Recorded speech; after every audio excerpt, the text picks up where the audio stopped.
mes amis, bienvenue. Moi, Lysée, et mon ami, on va faire la présentation de inclusion et diversité. Bonjour, bonjour les amis.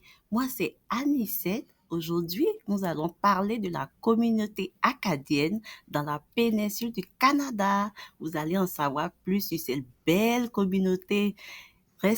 Connectés. À tout à l'heure. Bienvenue! Alors, mon ami Lisette, quelle est la diversité sur l'île du Prince-Édouard? Bien sûr, sur l'île du Prince-Édouard, 88,2% de la population se déclare d'origine européenne, tandis que les groupes de minorités visibles représentent 9,5% de la population. Parmi ces groupes, les plus importants sont les Sud-Asiatiques avec 2,5%, les Chinois 2,2% et les Noirs avec 1,2%. La population autochtone représente 2,2%, composée principalement des peuples des Premières Nations et des Métis. Ces panorames reflètent une diversité multiculturelle croissante sur l'île. Et mon ami, Oui. où se trouvent les Acadiens ici, à l'île du Prince-Édouard et ailleurs dans le monde? Oui, mon ami, je vais te le dire. On estime à environ 3,5 millions le nombre de descendants d'Acadiens dans le monde. Au Canada, les Acadiens se trouvent principalement dans les provinces maritimes comme la Nouvelle-Écosse, le Nouveau-Brunswick et l'île du Prince-Édouard. Le sud du Québec a également une population importante de descendants acadiens. États-Unis, on les retrouve en Louisiane. En France, dans les régions comme la Bretagne. Autre pays, il existe de petites communautés acadiennes ou descendants dispersés dans les Caraïbes, notamment en Haïti et en Guadeloupe, où certains Acadiens ont été déportés au cours du 18e siècle. Mes amis, nous allons voir l'histoire des Acadiens. À l'île du Prince-Édouard. C'est parti! Les Acadiens de l'île du Prince-Édouard. L'île du Prince-Édouard, la plus petite province du Canada. Elle compte environ 5300 francophones, ce qui représente 3,8% de la population.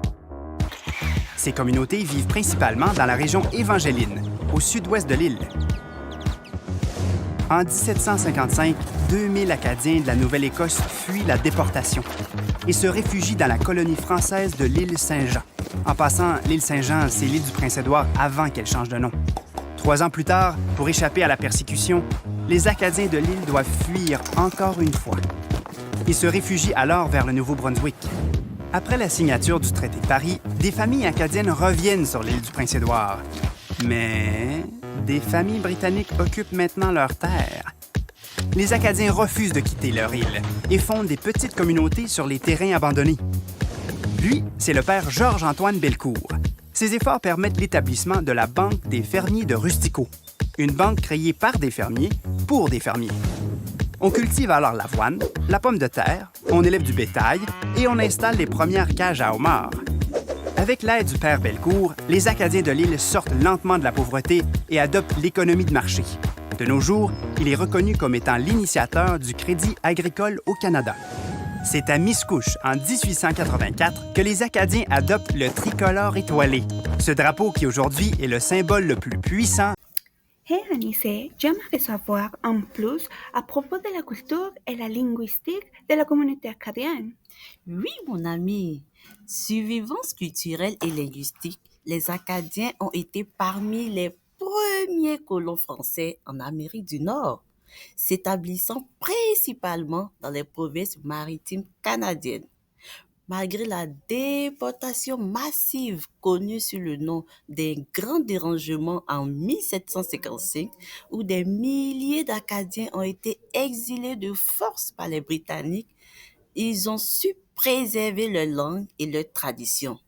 Aujourd'hui, ils constituent une partie essentielle du patrimoine francophone du Canada, surtout en Nouvelle-Écosse, au Nouveau-Brunswick et à l'île du Prince-Édouard. Alors Lisette, dis-moi, quelle est l'importance de la musique, de la cuisine et des arts pour le peuple acadien? Bien sûr, mon ami. Tout ça est très important pour nous, puisque la culture acadienne a influencé divers aspects de la vie culturelle mondiale, notamment pour la musique, la cuisine et les arts.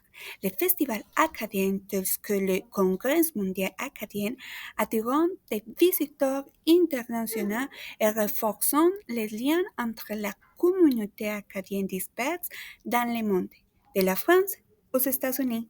Yes. Alors mon ami Lisette, ensemble nous allons écouter une belle mélodie musicale. Regarde la danse et profitez de bons paysages.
Thank you for watching. Like and subscribe for more videos.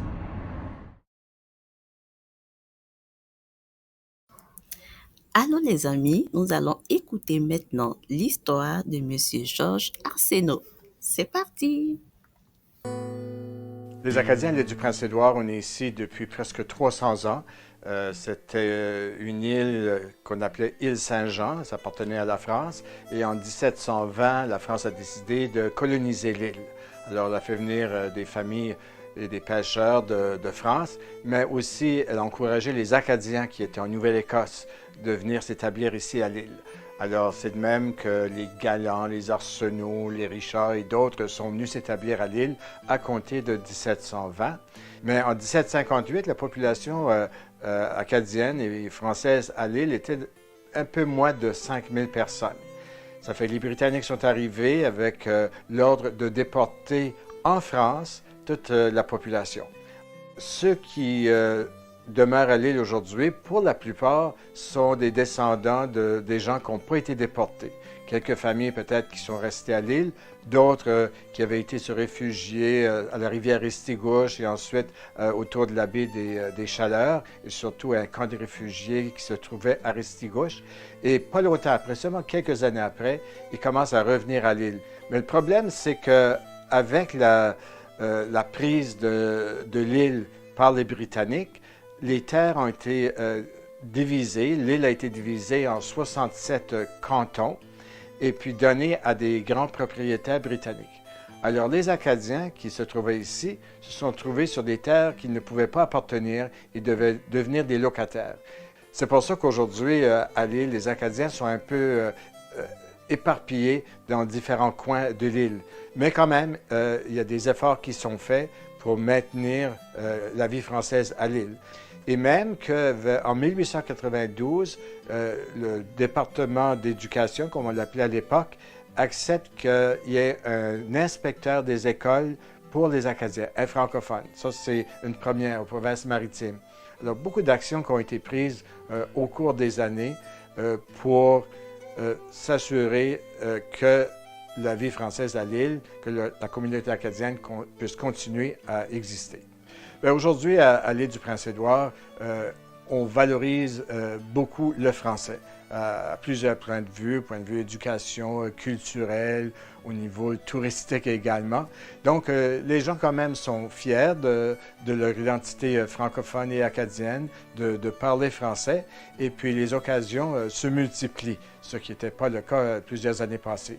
Alors aujourd'hui, on peut quand même avoir des services au niveau du gouvernement en français. On a un journal de langue française, on a la radio, la télévision.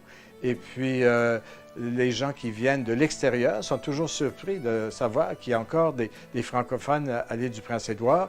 Et lorsqu'on leur dit que ça fait 300 ans que nous sommes ici, ils sont doublement impressionnés de savoir qu'une petite communauté a pu survivre aussi longtemps et surtout d'être aussi fiers de son identité française.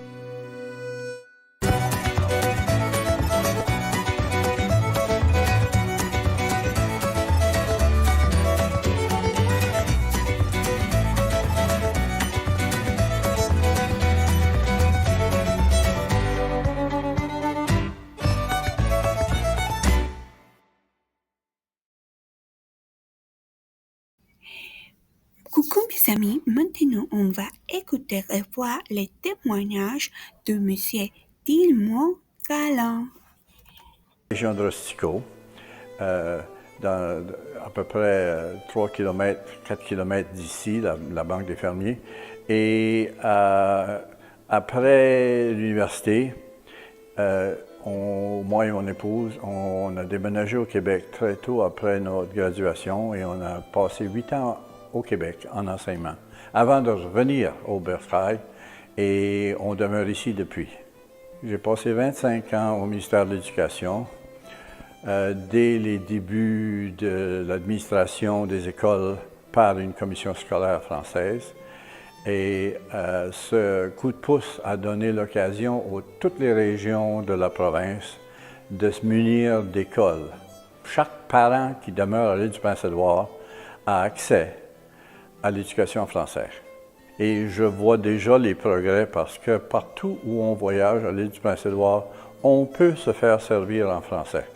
C'est déjà une grosse différence d'il y a 10, 15, 20 ans. Quand il n'y avait pas d'école française dans la région, et ces écoles-là ne datent pas de très longtemps non plus, les étudiants devaient passer tout leur temps dans des écoles où l'enseignement se faisait en anglais et il y avait un cours en français. Le premier char à Rustico a aussi connu le premier accident à l'île du Prince-Édouard, parce que le père Georges-Antoine Bellecour, qui était vraiment l'instigateur de ce que vous voyez ici comme musée à Rustico, mais entre autres aussi, il a fait venir des pièces et monter une automobile. Et pendant son premier trajet à partir d'ici, il a pris le fossé. Alors, ça a été le premier accident à l'île du Prince-Édouard par le père Georges-Antoine Bellecour. Dans la région de Rustico, c'est la nouvelle école qui va permettre le plus de progrès, qu'on fasse le plus grand progrès possible, parce que l'avenir est assuré par la jeunesse. Et si la jeunesse n'a pas l'occasion de maintenir sa langue ou d'apprendre sa langue, parce qu'il faut vraiment qu'ils réapprennent la langue, parce que ça a été perdu dans une génération. Alors, les jeunes d'aujourd'hui ont l'occasion de maintenir leur langue et s'ils demeurent dans la région après leurs études, et un bon nombre, on l'espère, le feront, c'est là qu'on verra le vrai progrès pour les générations à venir. Alors les amis, nous sommes à la fin de notre présentation Ainsi, nous allons vous faire une belle conclusion. On y va. La communauté acadienne est un exemple exceptionnel de résilience culturelle et linguistique. Ils ont su préserver leur identité au fil des siècles. Aujourd'hui, les Acadiens ont une partie essentielle du tissu multiculturel du Canada, en particulier dans les provinces maritimes comme l'île du Prince-Édouard. Et aussi, comme éducateurs de la petite enfance, nous pouvons faire différentes activités pour promouvoir la culture acadienne. Première, célébrer la culture acadienne. Nous pouvons faire des activités d'intégration, fêter les événements acadiens comme la fête nationale des Acadiens le 15 août. Utiliser la musique et les contes acadiens dans les activités avec les enfants. Et aussi, nous pouvons intégrer l'art et la musique, organiser des activités avec de la musique traditionnelle acadienne comme des danses ou des bricolages. Ensuite, pour encourager le bilinguisme, utilisez le français, parlez en français avec les enfants pour renforcer leur langue maternelle et leur culture. Matériel en français, avoir des livres et des ressources en français qui parlent de l'histoire et des traditions acadiennes. Merci.